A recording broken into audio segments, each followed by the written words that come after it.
Hi ಎಲ್ರಿಗೂ ನಮಸ್ಕಾರ. ಬನ್ನಿ ಇವತ್ತು ನನಗಾಗಿ ಸಂಚಿಕೆ ಏನಾಗುತ್ತೆ ಅಂತ ನೋಡ್ಕೊಂಬರೋಣ. ಸಂಚಿಕೆ ಶುರುವಿನಲ್ಲಿ ರಚನಾ ಜೀವನಿಗೆ ಕೇಳ್ತಾಳೆ, ತಿಂಡಿ ಏನು ಇಷ್ಟ, ನಿಮ್ಗೆ ಏನು ಇಷ್ಟನೋ ಅದನ್ನೇ ಮಾಡ್ಕೊಂಬರ್ತೀನಿ ಹೇಳಿ ಅಂತ ಹೇಳ್ತಾಳೆ. ಜೀವ ಏನು ಮಾತಾಡದೆ ಸುಮ್ಮನೆ ಎದ್ದು ಹೊರಟೋಗ್ಬಿಡ್ತಾನೆ. ಕೃಷ್ಣ ಅನ್ಕೊತಾಳೆ, ಅಪ್ಪ ಅಮ್ಮ ಮಾತು ಬಿಟ್ಟಂಗಿದೆ, ಬಾಲ ಮಾಮನ್ಗೆ ಹೇಳಿ ಸರಿ ಮಾಡಬೇಕು. ಬಾಲ ಬಂದು ಕೃಷ್ಣ ಕರಿತಾನೆ, ಕೃಷ್ಣ ಎದ್ದು ನಿನಗೆ ರೆಡಿ ಮಾಡಬೇಕು ಅಂತ ಹೇಳಿ ಅವಳನ್ನ ಎತ್ಕೊಂಡು ಅಲ್ಲಿಂದ ಕರ್ಕೊಂಡೋಗ್ತಾನೆ. ಇಲ್ಲಿ ರಕ್ಷಿತು ಹಾಗೆ ಸ್ಟೆಲ್ಲ ಹೇಳಿದ ಮಾತನ್ನು ಕೇಳಿ ಭಾಮಿನಿ ಹೇಳ್ತಾಳೆ, ಗರ್ಲ್ ಫ್ರೆಂಡು ಬಾಯ್ ಫ್ರೆಂಡು ಕಲಿಗಾಲ ರೀಲ್ಸ್ ಜನ್ರೇಷನ್ನು ನಮ್ಮ ಸಂಸ್ಕೃತಿನ ಸಾಯಿಸ್ಬಿಡ್ತೀರಾ ಅಲ್ವೇ. ಈಗ ಆಲ್ರೆಡಿ 4 ದಂಡಪಿಂಡಗಳು ಬಂದು ಸೇರ್ಕೊಂಡಿವೆ, ಅವು ಸಾಲದಂತ ಅವ್ರ ಜೊತೆಗೆ ನೀವು ಬೇರೆನಾ? ರಕ್ಷಿತ್ ಕೇಳ್ತಾನೆ, ವಾಟ್ ಆರ್ ಯು ಟಾಕಿಂಗ್, ಈ ಮನೆನೇ ಜೀವ ಅಂಕಲ್ದು ಅಂದಮೇಲೆ ಇಲ್ಲಿ ನೀವೇ ತಾನೇ ದಂಡಪಿಂಡಗಳು ಅಂತ ಹೇಳ್ತಾನೆ. ಆಗ ಭಾಮಿನಿ ರಕ್ಷಿತ್ಗೆ ಹೊಡೆಯೋಕೆ ಹೋಗ್ತಾಳೆ. ಆಗ ಸ್ಟೆಲ್ಲ ಹೇಳ್ತಾಳೆ, ಮಕ್ಕಳ ಮೇಲೆ ಕೈ ಮಾಡಿದರೆ ಜೈಲಿಗೆ ಹೋಗಬೇಕಾಗುತ್ತೆ, ಯಾಕೆ ಇಷ್ಟು ಕೋಪ ನಿಮಗೆ, ಒಂದು ಸಲ BP ಚೆಕ್ ಮಾಡ್ಕೊಳ್ಳಿ ಅಜ್ಜಿ ಅಂತಾಳೆ. ಅದಕ್ಕೆ ಭಾಮಿನಿ ಹೇಳ್ತಾಳೆ, ನೋಡಿ ನನ್ನನ್ನು ಅಜ್ಜಿ ಅಂತ ಕರಿಬೇಡಿ, ಈ ಭಾಮಿನಿಗೆ ಅಷ್ಟೊಂದು ಏಜ್ ಆಗಿಲ್ಲ. ಓಕೆ ಭಾಮಿನಿ ಆಂಟಿ, ಎಲ್ಲಿ ನನ್ನ ಬಾಲ, ಸ್ಟೆಲ್ಲ ಅಂತ ಬಾಲ ಬರ್ತಾನೆ. ಅದೇ ಟೈಮ್ಗೆ ಇವರಿಬ್ಬರಿಗೆ ಡುಯೆಟ್ ಸಾಂಗ್ ಬರುತ್ತೆ. ಕೃಷ್ಣ ರಕ್ಷಿತ್ ಅನ್ಕೊಂಡು ಬರ್ತಾಳೆ. ಭಾಮಿನಿ ಒಬ್ರನ್ನೊಬ್ರು ಮೀರ್ಸೋರಿದಾರೆ ಈ ಮನೇಲಿ ಅಂತ ಹೇಳಿ ಹೊರಟೋಗ್ತಾಳೆ. ರಕ್ಷಿತ್ ಕೇಳ್ತಾನೆ, ಹೌ ಆರ್ ಯು ಕೃಷ್ಣ, ಯಾಕೆ ಡಲ್ಲಾಗಿದೆಯಾ, ತಿಂಡಿ ತಿಂದಿಲ್ವಾ? ಇಲ್ಲಿ ಕನಕಾಂಬರಿ ಹತ್ರ ಬಂದು ಭಾಮಿನಿ ಹೇಳ್ತಾಳೆ, ಅಕ್ಕ ಸಂಜೀವ್ನ ಹುಡ್ಕೊಂಡು ಮನೆಗೆ ಯಾರ್ಯಾರೋ ಬಂದಿದ್ದಾರೆ, ಯಾರು ನೀವು ಅಂತ ಕೇಳಿದರೆ ನೀವೇನು ಓನರ್ ಅಲ್ಲ, ಈ ಮನೆ ಓನರು ಸಂಜೀವ, ನೀವೆಲ್ಲ ದಂಡಪಿಂಡಗಳು ಅಂತ ನನ್ನೇ ಅಂತಿದ್ದಾರಕ್ಕ, ನನಗೆ ಈ ಅವಮಾನನ ಸಹಿಸ್ಕೊಳ್ಳೋಕೆ ಆಗ್ತಾ ಇಲ್ಲ. ಆಗ ಕನಕಾಂಬರಿ ಹೇಳ್ತಾಳೆ, ಸಹಿಸ್ಕೊಳ್ಳೋಕ್ಕಾಗಲ್ಲ ಅಂದರೆ ಮನೆ ಬಿಟ್ಟು ಹೋಗು ಭಾಮಿನಿ, ಹೊಟ್ಟೆ ಉರಿತಿದೆ, ಜ್ಯೂಸ್ ಮಾಡ್ಕೊಂಡು ಕುಡಿಯೋಣ ಅಂತ ಬಂದರೆ ಇವಳೊಬ್ಳು ಹೊಟ್ಟೆ ಇನ್ನೂ ಉರಿಸ್ತಾ ಇದ್ದಾಳೆ.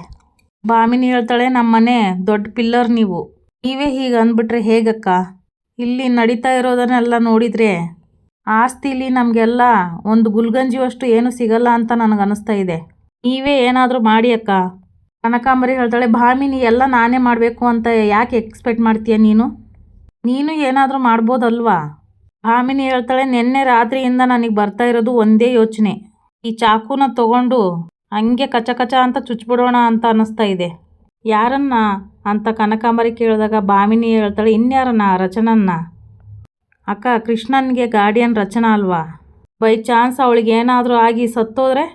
ಕನಕಾಂಬರಿ ಹೇಳ್ತಾಳೆ, ಆಗ ಅವಳು ಬದಲಾಗಿ ಸಂಜೀವನ್ನ ಅವನ ಗಾರ್ಡಿಯನ್ನಾಗಿ ನೇಮಿಸ್ತಾರೆ. ಭಾಮಿನಿ ಹೇಳ್ತಾಳೆ, ಅಕ್ಕ ಸಂಜೀವ ಹೇಗೋ ಆಸ್ತಿನೆಲ್ಲ ನಮಗೆ ಬರ್ಕೊಡ್ತಾನಲ್ಲ, ಆ ರಚನಾನ ಎತ್ತಿಬಿಡೋಣ, ಇದೇ ಚಾಕುವಿಂದ ಆ ರಚನನ್ನ ಚುಚ್ಚಿ ಸಾಯಿಸ್ಬಿಡೋಣ ಅಂತ ಮಾತಾಡ್ತಾ ಇರ್ತಾಳೆ. ಅದೇ ಟೈಮಲ್ಲಿ ರಚನಾ ಗುಡ್ ಮಾರ್ನಿಂಗ್ ಅಂತ ಬರ್ತಾಳೆ. ರಚನಾ ಬರ್ತಿದ್ದಾಗೆ ಇಬ್ಬರು ಹೊರಡೋಕ್ಕೆ ಶುರು ಮಾಡ್ತಾರೆ. ಅದನ್ನು ನೋಡಿ ರಚನಾ ಹೇಳ್ತಾಳೆ, ಯಾಕತ್ತೆ ನಾನು ನೋಡಿ ಮುಖ ತುರಿಸ್ಕೊಂಡು ಹೋಗ್ತಾ ಇದ್ದೀರಾ, ನನ್ನ ಮೇಲೆ ಏನಾದರೂ ಕೋಪನಾ? ಕನಕಾಂಬರಿ ಕೇಳ್ತಾಳೆ, ಯಾರು ನಿನಗಿಲ್ಲ ಅತ್ತೆ, ಮಕ್ಕ ಪದ್ಮಜ ಇದ್ದಾಳಲ್ಲ, ಅದೇ ನಿನ್ನ ಗಂಡನ ಹೆತ್ತ ತಾಯಿ, ಅವಳೇ ನಿನ್ನನ್ನು ಸೊಸೆ ಅಂತ ಸ್ವೀಕಾರ ಮಾಡಲಿಲ್ಲ. ಭಾಮಿನಿ ಹೇಳ್ತಾಳೆ, ಹಾಗಿರುವಾಗ ನಾವು ಹೇಗೆ ನಿನ್ನನ್ನು ಸೊಸೆ ಅಂತ ಸ್ವೀಕಾರ ಮಾಡ್ತೀವಿ, ಆದರೂ ನಾವು ನಿನ್ನನ್ನು ಮನೆ ತುಂಬಿಸ್ಕೊಂಡ್ವಿ, ಮರ್ಯಾದೆ ಕೊಟ್ವಿ, ಆದರೆ ನಮಗೆ ಸಿಕ್ಕಿದ್ದೇನು ತೆಂಗಿನಕಾಯಿ ಚಿಪ್ಪು ಅಂತ ಭಾಮಿನಿ ಹೇಳ್ತಾಳೆ. ಅದಕ್ಕೆ ಕನಕಾಂಬರಿ ಹೇಳ್ತಾಳೆ, ಮನೆಗೆ ಬಂದು 4 ದಿನಕ್ಕೆ ಇಡೀ ಆಸ್ತಿನ ಕಿತ್ಕೊಂಡೆ, ನಮ್ಮೆಲ್ರನ್ನೂ ಬೀದಿಗೆ ನಿಲ್ಲಿಸ್ದೆ, ಉದ್ಧಾರ ಆಗಲ್ವೇ ನೀನು? ಆಗ ಭಾಮಿನಿ ಹೇಳ್ತಾಳೆ, ನಮ್ಮ ಆಸ್ತಿನೇ ನಮಗೆ ಕೊಡಲ್ಲ ಅಂತೀಯಲ್ಲೇ, ನೀನು ಈ ಮನೆಯಲ್ಲಿ ನೆಮ್ಮದಿಯಾಗಿರಬಾರ್ದು ಅಂತ ನಾನು ನಿನಗೆ ಶಾಪ ಕೊಡ್ತೀನಿ. ಅಕ್ಕ ಇವಳ ಜೊತೆ ಏನು ಮಾತು, ನಡೀರಿ ನೀವು ಅಂತ ರಚನೆಗೆ ಬೈದು ಅಲ್ಲಿಂದ ಇಬ್ಬರು ಹೊರಟೋಗ್ಬಿಡ್ತಾರೆ. ತಿಂಡಿ ಬಡಿಸ್ಕೊಳಕ್ಕೆ ಸಿಂಧು ಬಂದಿರ್ತಾಳೆ. ರಚನೆ ಕೇಳ್ತಾಳೆ, ತಿಂಡಿ ಯಾರಿಗೆ ಸಿಂಧು ಅಂತ ಕೇಳಿದಾಗ ಸಿಂಧು ಹೇಳ್ತಾಳೆ, ಚಿಕ್ಕ ಯಜಮಾನ್ರಿಗೆ ಅಂತ. ಹಾಗೆ ರೈಸ್ ಓಪನ್ ಇರುತ್ತೆ, ಪಾತ್ರೆನೇ ಮುಚ್ಚಿಲ್ದೆ ಹೋಗ್ಬಿಟ್ಲಲ್ಲ ಅಂತ ಪ್ಲೇಟ್ ಮುಚ್ಚೋ ಟೈಮಲ್ಲಿ ವಾಸನೆ ಬರ್ತಾ ಇರುತ್ತೆ. ರಚನಾ ಅನ್ಕೊತಾಳೆ, ಏನು ವಾಸನೆ ಇದು, ಒಂಥರ ಇದೆಯಲ್ಲ ಅಂತ ಪಾತ್ರೆನ ಎತ್ಕೊಂಡು ಮೂಸ್ ನೋಡ್ತಾಳೆ. ವಾಸನೆ ಗಪ್ಪಂತ ಬರುತ್ತೆ, ಇಷ್ಟೊಂದು ಘಾಟ್ ಸ್ಮೆಲ್ ಬರ್ತಾ ಇದೆ, ಏನು ಹಾಕಿದ್ದಾರೆ ಇದಕ್ಕೆ, ವಿಪರೀತ ಘಾಟ್ ಬರ್ತಾ ಇದೆಯಲ್ಲ. ಇಲ್ಲಿ ಜೀವ ರೆಡಿ ಆಗ್ತಾ ಇರ್ತಾನೆ. ಸಿಂಧು ನಾಷ್ಟ ತೊಗೊಂಬಂದಾಗ ಚಿಕ್ಕ ಯಜಮಾನ್ರಿ ಅಂತ ಕರೀತಾಳೆ. ಆವಾಗ ಏನು ಸಿಂಧು ಅಂತ ಜೀವ ಕೇಳಿದಾಗ, ದೇವಿ ಅಮ್ಮವರು ನಿಮಗೆ ತಿಂಡಿ ಕೊಡೋಕ್ಕೆ ಹೇಳಿದರು ಅಂತ ಹೇಳ್ತಾಳೆ. ಇಲ್ಲಿ ರಚನಾ ನಿಂತಿರ್ತಾಳೆ. ಆಗ ಕಪಿಲ್, ಅಣ್ಣ ವಿಷ ಹಾಕಿರೋ ತಿಂಡಿಯನ್ನು ಸಂಜೀವನಿಗೆ ಕಳಿಸಿದ್ದಾಯಿತು ಅಂತ ಮಾತಾಡ್ತಾ ಇರ್ತಾನೆ. ಅದನ್ನು ರಚನಾ ಕೇಳಿಸ್ಕೊತಾಳೆ. ಆ ಥರ ಹೇಳಿ ಓಡೋಗ್ಬಿಡ್ತಾನೆ ಕಪಿಲ್. ಅದನ್ನು ಕೇಳಿಸ್ಕೊಂಡು ರಚನಾ ಓಡಿ ಬರ್ತಾಳೆ. ಇಲ್ಲಿ ಜೀವ, ಸಿಂಧು ನನಗೆ ತಿಂಡಿ ಬೇಡ, ಜೀವ ಹೇಳ್ತಾನೆ. ಅದಕ್ಕೆ ಸಿಂಧು ಹೇಳ್ತಾಳೆ, ನೆನ್ನೆ ಏನೋ ಮನೆಯಲ್ಲಿ ಪಂಚಾಯಿತಿ ಆಯ್ತಂತಲ್ಲ, ಅದಕ್ಕೆ ಎಲ್ಲರೂ ಬೇಜಾರಾಗಿದ್ದಾರೆ. ಯಾರು ತಿಂಡಿಗೆ ಬರ್ತಾ ಇಲ್ಲ. ಅದಕ್ಕೆ ದೇವಿ ಅಮ್ಮೋರು ಅವ್ರವ್ರ ರೂಮಿಗೆ ತಿಂಡಿನ ಕಳಿಸಿದ್ದಾರೆ. ನೀವು ತಿಂದರೆ ಮಾತ್ರ ಉಳಿದೋರು ತಿಂತಾರೆ ಅಂತ ಹೇಳಿ ಕಳಿಸಿದ್ದಾರೆ. ದೇವಿ ಅಮ್ಮೋರ ಆರ್ಡ್ರ್ ಅಂದರೆ ಪಾಲಿಸ್ಲೇಬೇಕು. ತಿನ್ನಿ ಚಿಕ್ಕ ಯಜಮಾನ್ರೆ ಅಂತ ಸಿಂಧು ಹೇಳ್ತಾಳೆ. ಜೀವ ಹೇಳ್ತಾನೆ, ದೇವಿ ಯಾಕೆ ಈ ಥರ ಬಲವಂತ ಮಾಡ್ತಾಳೆ? ರಚನಾ ಯೋಚನೆ ಮಾಡ್ಕೊಂಡು ಅವಳು ಯಾಕೆ ಒಂಥರ ವಿಚಿತ್ರವಾಗಿ ನಕ್ಕಳು ಅಂದರೆ ಜೀವ ಅಲ್ಲಿಂದ ರಚನಾ ಓಡೋಕ್ಕೆ ಶುರು ಮಾಡ್ತಾಳೆ.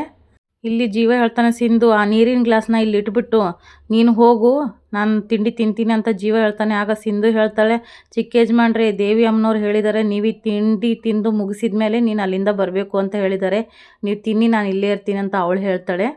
ಜೀವ ಇನ್ನೇನು ತಿಂಡಿ ತಿನ್ನಬೇಕು ಅನ್ನುವಷ್ಟರಲ್ಲಿ ರಚನಾ ಬಂದು ಆ ಪ್ಲೇಟ್ನ ಎಸಿತಾಳೆ. ಜೀವ ಹೇಳ್ತಾನೆ, ರಚನಾ ಯಾಕೆ ಏನಾಯಿತು? ತಿಂಡಿ ತಟ್ಟೆನ ಯಾಕೆ ತಳ್ಳಿದ್ರಿ? ಕನಕಾಂಬರಿ ಕೇಳ್ತಾಳೆ, ತಿನ್ನೋ ಅನ್ನನ ಯಾಕೆ ಚೆಲ್ದೆ? 1 kg ಅಕ್ಕಿ ಬೆಲೆ 150 ರೂಪಾಯಿ. ಹಿಂಗೆ ಅನ್ಯಾಯವಾಗಿ ನೆಲಕ್ಕೆ ಚೆಲ್ಲಿದೆಯಲ್ಲ ಅನ್ನನ. ಭಾಮಿನಿ ಹೇಳ್ತಾಳೆ. ಆಗ ದೇವಿ ಹೇಳ್ತಾಳೆ, ಅತ್ತಿಗೆ ಏನಾಯಿತು ಅತ್ತಿಗೆ? ಜೀವ ಕೇಳ್ತಾನೆ, ರಚನಾ ನೀವು ಇಷ್ಟು ಗಾಬರಿಯಿಂದ ಬಂದು ತಟ್ಟೆನ ಎಸಿತೀರಾ ಅಂದರೆ ಇದರಿಂದ ಏನೋ ಒಂದು ಕಾರಣ ಇರುತ್ತೆ, ಏನಂತ ಹೇಳಿ. ರಚನಾ ಅದು ಅಂತ ತಡವರಿಸ್ತಾ ಇರ್ತಾಳೆ. ಆಗ ದೇವಿ ಅತ್ತಿಗೆ ಅಂತ ಹೋಗಿ ಅವಳನ್ನ ಸಮಾಧಾನ ಮಾಡ್ತಾಳೆ. ರಚನಾ ಜೋರಾಗಿ ಅಳಕ್ಕೆ ಶುರು ಮಾಡ್ತಾಳೆ. ದೇವಿ ಕೇಳ್ತಾಳೆ, ಯಾಕೋ ಇಷ್ಟೊಂದು ಎದ್ರುಕೊಂಡಿದ್ದೀರಾ ಅತ್ತಿಗೆ, ಏನಾಯಿತು ಹೇಳಿ ಅಂತ ಹೇಳಿದಾಗ ರಚನಾ ಹೇಳ್ತಾಳೆ, ಇದರಲ್ಲಿ ವಿಷ ಬೆರೆಸಿದ್ದಾರೆ ಅಂತ. ಕನಕಾಂಬರಿ ಕೇಳ್ತಾಳೆ, ವಿಷ ಬೆರೆಸಿದಾರಾ? ಯಾರು? ರಚನಾ ಕಪಿಲ್ ಅಂತ ಹೇಳಿದಾಗ ಮನೆಯವರೆಲ್ಲ ಗಾಬರಿ ಆಗ್ತಾರೆ. ಇಲ್ಲಿ ವಜ್ರೇಶ್ವರಿಯನ್ನು ತೋರಿಸ್ತಾರೆ. ಅವಳು ರಚನಾಗೆ ಕಾಲ್ ಮಾಡ್ತಾ ಇರ್ತಾಳೆ, ರಿಸೀವ್ ಮಾಡೋದಿಲ್ಲ. ಆಗ ನಿಧಿ ಬಂದು, ಏನಾಯಿತು ದೊಡ್ಡಮ್ಮ, ಯಾಕೆ ಡಲ್ಲಾಗಿದ್ದೀರಾ ಅಂತ ಕೇಳ್ತಾಳೆ. ಆಗ್ಲಿಂದ ರಚನಾಗೆ ಕಾಲ್ ಮಾಡ್ತಾ ಇದ್ದೀನಿ, ಅವಳು ರಿಸೀವ್ ಮಾಡ್ತಾ ಇಲ್ಲ. ಮನೋಹರ್ ವಿಷಯ ಮುಚ್ಚಿಟ್ಟೆ ಅಂತ ಅವಳಿಗೆ ನನ್ನ ಮೇಲೆ ಕೋಪ ಇರ್ಬೋದಾ ನಿಧಿ? ನಿಧಿ ಹೇಳ್ತಾಳೆ, ಹಾಗೇನಾದರೂ ಇದ್ದರೆ ನಿಮ್ಮನ್ನು ಮಾತಾಡಿಸ್ತಾನೆ ಇರಲಿಲ್ವಲ್ಲ ದೊಡ್ಡಮ್ಮ. ಶೂಟಿಂಗ್ ಸ್ಪಾಟಲ್ಲಿ ಮೀಟ್ ಆಗಿದ್ದೀರಾ, ಅವ್ರ ಮನೆಗೂ ಹೋಗಿದ್ದೀರಾ, ರೀಸೆಂಟಾಗಿ ಅವ್ರ ಮನೆ ಶ್ರಾದ್ದಕ್ಕೂ ಹೋಗ್ಬಿಟ್ಟು ಬಂದಿದ್ದೀವಿ. ವಜ್ರೇಶ್ವರಿ ಹೇಳ್ತಾಳೆ, ಅದೇ ಕಣೆ ನನಗೂ ಅರ್ಥ ಆಗ್ತಾ ಇಲ್ಲ. ಎದುರು ಸಿಕ್ಕಿದಾಗ ನಾರ್ಮಲಾಗೇ ಮಾತಾಡ್ತಾಳೆ, ಆದರೆ ಫೋನಿಗೆ ಮಾತ್ರ ಸಿಗ್ತಾ ಇಲ್ಲ. ಕೋಪ ಇದ್ದರೆ ಬೈದು ತೀರ್ಸ್ಕೊಂಬಿಡ್ಬೇಕು, ಏನಾದರೂ ಕಾಡ್ತಾ ಇದ್ದರೆ ಪ್ರಶ್ನೆ ಮಾಡಿ ಉತ್ತರ ಪಡ್ಕೊಂಬಿಡ್ಬೇಕು. ಅದನ್ನು ಬಿಟ್ಟು ಗೊತ್ತಿದ್ದು ಗೊತ್ತಿಲ್ಲದೆ ಹಾಗೆ ಬಿಹೇವ್ ಮಾಡೋದೇನು? ನಿಧಿ, ಮನೋಹರ್ಗೂ ರಚನಾಗೂ ಕ್ಲಾಶ್ ಆಯಿತಾ ಆವತ್ತು? ನಾನು ರಚನಾಗೆ ಒಳ್ಳೆ ಅಪ್ಪ ಅನ್ಸ್ಕೊತಿದ್ದೀನಿ ಅಂತ ಹೇಳಿದ್ನಲ್ಲ ಅವನು. ನಿಧಿ ಹೇಳ್ತಾಳೆ, ಸತ್ಯ ಗೊತ್ತಾದ ಮೇಲೆ ಎಲ್ಲ ಸರಿ ಹೋಗ್ಬಿಡುತ್ತೆ. ನನ್ನನ್ನು ಅಪ್ಪ ಅಂತ ರಚನಾ ಒಪ್ಕೋತಾಳೆ ಅಂದ್ಕೊಂಡಿದ್ರಂತೆ ದೊಡ್ಡಪ್ಪ. ಆದರೆ ಅಕ್ಕ ನೀನೊಬ್ಬ ಯೂಸ್ಲೆಸ್ ಫಾದರ್ ಅಂತ ಹೇಳಿ ಬೈದು ಕಳಿಸ್ಬಿಟ್ಲಂತೆ. ಅದಕ್ಕೆ ದೊಡ್ಡಪ್ಪ ನಾನೊಬ್ಬ ಒಳ್ಳೆ ಫಾದರ್ ಅನ್ಸ್ಕೊತೀನಿ ಅಂತ ಹೇಳ್ಬಿಟ್ಟು ಹೋಗಿದ್ದಾರೆ. ಆಗ ವಜ್ರೇಶ್ವರಿ ಹೇಳ್ತಾಳೆ, ಹೋ ಹಾಗಾದರೆ ಮನೋಹರ್ನ ರಚನಾ ರಿಜೆಕ್ಟ್ ಮಾಡಿದಳಂತ ಆಯಿತು. ಇಲ್ಲಿ ಜೀವ ಕೇಳ್ತಾನೆ, ರಚನಾ ಏನು ಹೇಳ್ತಾ ಇದ್ದೀರಾ ನೀವು? ನಾನು ತಿನ್ನೋ ತಿಂಡಿಗೆ ವಿಷ ಬೆರೆಸಿದನ ಕಪಿ? ಭಾಮಿನಿ ಕೇಳ್ತಾಳೆ, ನನ್ನ ಮಗನ ಮೇಲೆ ಯಾಕೆ ನೀನು ದ್ವೇಷ? ಯಾಕೆ ಅವನ ಮೇಲೆ ಅಂತ ಕೆಟ್ಟ ಆರೋಪ ಹೊರಿಸ್ತಾ ಇದೀಯಾ? ಅಲ್ಲಿಗೆ ರಾಣ, ಮಾಮ್ ಏನಾಯಿತು ಅಂತ ಬರ್ತಾನೆ. ಯಾಕೆ ಹೇಳ್ರು ಇಷ್ಟೊಂದು ಪ್ಯಾನಿಕ್ ಆಗಿದ್ದೀರಾ? ಇಲ್ಲಿ ಇಷ್ಟೆಲ್ಲ ಕೇಳ್ತಾಳೆ ಬಾಲ. ಇದ್ಯಾರಿದು ಅಂತ ಕೇಳಿದಾಗ ಬಾಲ ಹೇಳ್ತಾನೆ, ಈ ಕತೆಗೆ ಇವರೇ ವಿಲನ್ಗಳು, ಛೋಟಾ ಬಾಯ್ ಬಡಾ ಬಾಯ್. ಇಲ್ಲಿ ಭಾಮಿನಿ ಕಪಿಲಿ ಕೇಳ್ತಾಳೆ, ಕಪಿಲ್ ಜೀವ ತಿನ್ನೋ ತಿಂಡಿಗೆ ನೀನು ವಿಷ ಬೆರೆಸಿದಿ ಅಂತ ನಿನ್ನ ಮೇಲೆ ಆರೋಪ ಮಾಡ್ತಾ ಇದ್ದಾಳೆ. ದೇವಿ ಹೇಳ್ತಾಳೆ, ಅತ್ತಿಗೆ ಕಪಿಲ್ ಸ್ವಲ್ಪ ಹೊರಟ, ಆದರೆ ಊಟಕ್ಕೆ ವಿಷ ಸೇರಿಸಿ ಜೀವ ತೆಗೆಯೋಷ್ಟು ಕಟಕ ಅಲ್ಲ. ನೀವೇನೋ ಮಿಸ್ಅಂಡರ್ಸ್ಟ್ಯಾಂಡಿಂಗ್ ಮಾಡ್ಕೊಂಡಿದ್ದೀರಾ ಅವನ್ನ. ರಚನಾ ಹೇಳ್ತಾಳೆ, ಇಲ್ಲ ದೇವಿ, ವಿಷ ಹಾಕಿರೋ ತಿಂಡಿನ ಜೀವನ್ಗೆ ಕಳಿಸಿದ್ದಾಯ್ತು ಅಂತ ಕಪಿಲ್ ರಾಣನ್ಗೆ ಹೇಳಿದ್ದನ್ನು ನಾನೇ ಕೇಳಿಸ್ಕೊಂಡಿದ್ದೀನಿ. ಇಲ್ಲಿ ಕಪಿಲ್, ಸೂಪರ್ ಸ್ಟಾರ್, ಯಾಕೆ ನನ್ನ ಮೇಲೆ ನಿಮಗೆ ಅಷ್ಟೊಂದು ದ್ವೇಷ? ಯಾಕೆ ನನ್ನ ಬಗ್ಗೆ ಸುಳ್ಳು ಹೇಳ್ತಾ ಇದ್ದೀಯಾ? ಕನಕಾಂಬರಿ ಹೇಳ್ತಾಳೆ, ಮನೆಗೆ ಬಂದು 4 ದಿನಕ್ಕೆ ಇಡೀ ಆಸ್ತಿನ ಕಿತ್ಕೊಂಡ್ಲು, ಈಗ ಈ ಕುಟುಂಬನ ಒಡೆಯೋದಕ್ಕೆ ನೋಡ್ತಾ ಇದ್ದಾಳೆ. ಭಾಮಿನಿ ಹೇಳ್ತಾಳೆ, ಲಾಯರ್ ಹೇಳಿದ್ರಲ್ಲಕ್ಕ, ಇನ್ಮೇಲೆ ನಾವು ಈ ಮನೇಲಿ ಇರಬೇಕಾ ಬೇಡವಾ ಅಂತ ಇವರಿಬ್ಬರು ಡಿಸೈಡ್ ಮಾಡ್ತಾರೆ ಅಂತ. ಅದಕ್ಕೆ ಉಪಾಯವಾಗಿ ನಮ್ಮನ್ನೆಲ್ಲ ಮನೆಯಿಂದ ಹೊರಗೆ ಹಾಕೋದಕ್ಕೆ ಈ ಗಂಡ ಹೆಂಡತಿ ಇಬ್ರೂ ಪ್ಲ್ಯಾನ್ ಮಾಡ್ತಾ ಇರೋ ಹಾಗಿದೆ. ಜೀವ ಹೇಳ್ತಾನೆ, ಯಾಕೆ ಈ ಥರ ಊಹೆ ಮಾಡ್ಕೋತಾ ಇದ್ದೀರಾ? ನಾವು ಎಲ್ಲರ ಜೊತೆ ಚೆನ್ನಾಗಿರ್ಬೇಕಂತ ಇಲ್ಲಿಗೆ ಬಂದಿರೋದು ಅಂತ ಜೀವ ಹೇಳಿದಾಗ ಕನಕಾಂಬರಿ ಕೇಳ್ತಾಳೆ, ಮತ್ತೆ ನಿನ್ನ ಹೆಂಡತಿ ಯಾಕೆ ಈ ಥರ ಕಪಿಲ್ ಮೇಲೆ ವಿಷ ಹಾಕಿರೋ ಆರೋಪ ಮಾಡ್ತಾ ಇದ್ದಾಳೆ? ಜೀವ ಕೇಳ್ತಾನೆ, ರಚನಾ ಕಪಿಲ್ ಮೇಲೆ ನಿಮ್ಗೆ ಯಾಕೆ ಅನುಮಾನ ಬಂತು? ರಚನಾ ಹೇಳ್ತಾಳೆ, ಹೇಳಿದ್ನಲ್ಲ ಜೀವ, ಇವನು ಹೇಳಿದ ಮೇಲೆ ಕೇಳಿಸ್ಕೊಂಡು ನಾನು ಇಲ್ಲಿ ಓಡಿ ಬಂದಿದ್ದು. ರಾಣ ಹೇಳ್ತಾನೆ, ದಟ್ ಮೀನ್ಸ್ ನಾನು ಹೇಳಿ ಕಪಿಲ್ಗೆ ನಿನ್ನ ಗಂಡನಿಗೆ ವಿಷ ಹಾಕಿದಾನ ಅಂತ ನಿಮ್ಮ ಡೌಟ್ ಅಲ್ವಾ? ಓಕೆ, ನಿಮ್ಮ ಅನುಮಾನನ ನಾನು ಕ್ಲಿಯರ್ ಮಾಡ್ತೀನಿ. ಇಲ್ಲಿ ರಾಣ ಚೆಲ್ಲೋಗಿರೋ ಅನ್ನನೆಲ್ಲ ಒಂದು ಕಡೆ ಹಿಡ್ಕೋತಾ ಇರ್ತಾನೆ. ಆಗ ರಾಣ ಕೇಳ್ತಾನೆ, ಅಣ್ಣ ಏನು ಮಾಡ್ತಾ ಇದೀಯಾ? ರಾಣ ಹೇಳ್ತಾನೆ, 1 ನಿಮಿಷ ಇರು ಕಪ್ಪು. ಕೈಯಲ್ಲಿ ಅನ್ನ ಹಿಡ್ಕೊಂಡು ಈ ತಿಂಡಿಗೆ ವಿಷ ಬೆರೆಸಿದಾನೆ ಅನ್ನೋದೇ ತಾನೇ ನಮ್ಮ ತಮ್ಮನ ಮೇಲೆ ಕಂಪ್ಲೇಂಟ್ ಇರೋದು ನಿಮ್ಮದು. ನಾನೇ ತಿಂತೀನಿ. ಇಲ್ಲಿ ವಜ್ರೇಶ್ವರಿನ ತೋರಿಸ್ತಾಳೆ. ಅವಳು ಮೂಡ್ ಆಫ್ ಮಾಡ್ಕೊಂಡು ಕುಂತಿರ್ತಾಳೆ. ತೇಜ ಅತಿಗೆ ಅಂತ ಬರ್ತಾನೆ. ಆಗ ವಜ್ರೇಶ್ವರಿ ಹೇಳ್ತಾಳೆ, ತೇಜ ನೀನು ಇವಾಗ ಇಮಿಡಿಯೇಟಾಗಿ ಮನೋಹರ್ನ ಮನೆಗೆ ಕರ್ಕೊಂಬಾ. ತೇಜ ಹೇಳ್ತಾನೆ, ಆದರೆ ಅವನು ಎಲ್ಲಿದ್ದಾನೆ ಅಂತ ಗೊತ್ತಿಲ್ವಲ್ಲ ಅತ್ತಿಗೆ. ವಜ್ರೇಶ್ವರಿ ಹೇಳ್ತಾಳೆ, ಯಾಕೆ ತೇಜ, ಆ್ಯಕ್ಟಿವ್ನೆಸ್ ಕಡಿಮೆ ಆಗೋಯ್ತಾ ನಿನಗೆ? ನಿಧಿಗೆ ಅವನಿರೋ ಲೊಕೇಶನ್ ಗೊತ್ತಾಗುತ್ತೆ ಅಂದರೆ ನಿನಗೆ ಪತ್ತೆ ಹಚ್ಚೋಕ್ಕೆ ಕಷ್ಟ ಆಗುತ್ತಾ? ತೇಜ ಹೇಳ್ತಾನೆ, ಅವನು ಎಲ್ಲಿದ್ದಾನೆ ಅಂತ ನಾನು ಪತ್ತೆ ಹಚ್ತೀನಿ ಅತ್ತಿಗೆ.